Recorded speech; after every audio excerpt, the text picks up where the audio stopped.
Welcome back to American Agenda. Well, the GOP has long been viewed as the pro-life party, but the platform that was released yesterday by the GOP has some more conservative activists upset. Okay, the party continues to look for a winning message on the issue since the overturning of Roe versus Wade.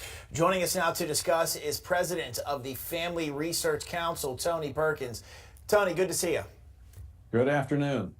Let's talk about it here. Conservatives, they've argued for decades that Roe was incorrectly decided because abortion should be a state issue.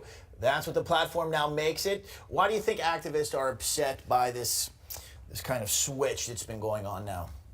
Well, first, we argued for years that this is an issue that should be left to elected representatives and to the people, not necessarily to the states. The states is certainly a part of that, and as a former state lawmaker, I was a part of advancing pro-life laws. We wouldn't have had the overturn of Roe had it not been for the state of Mississippi in the Dobbs case. So clearly that is a level. What we're saying is we can't abandon it. I mean, if you consider today, 70% of abortions are being performed through the abortion pill under the FDA. That's being sent through the mail, ignoring the law, and it is going into states that have strict pro-life laws. So the idea that the states can do this alone is just not true.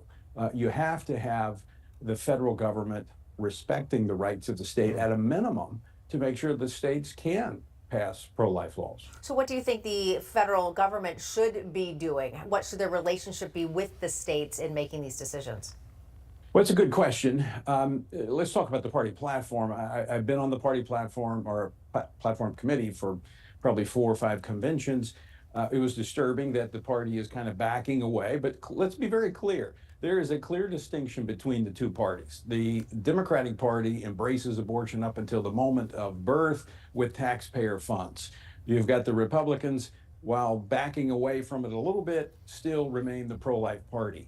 And when elected officials run embracing that position, they win. Back in 2022, when everybody says it was a loser, you had 11 governors that had signed strong pro-life legislation, heartbeat bills, pain-capable bills, and they won re-election because they embraced it.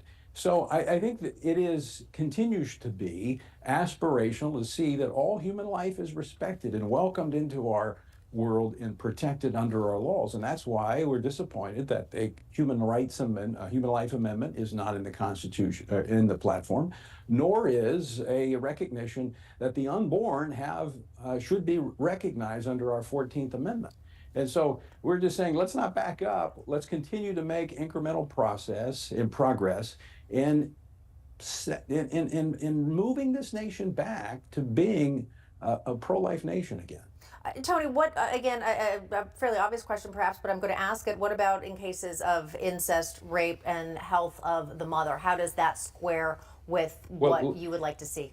Yeah, well, let me be very, very clear about this. There is policy and what we're able to achieve that's long been in our policies, what are called the exceptions. Now, personally, I have always worked for and will continue to work for the recognition of the sanctity of every human life, regardless of what zip code they were conceived in or what condition, what were the circumstances surrounding that. All life is created in the image of God. So I've always been clear from the moment of conception, I think we should be working to protect life.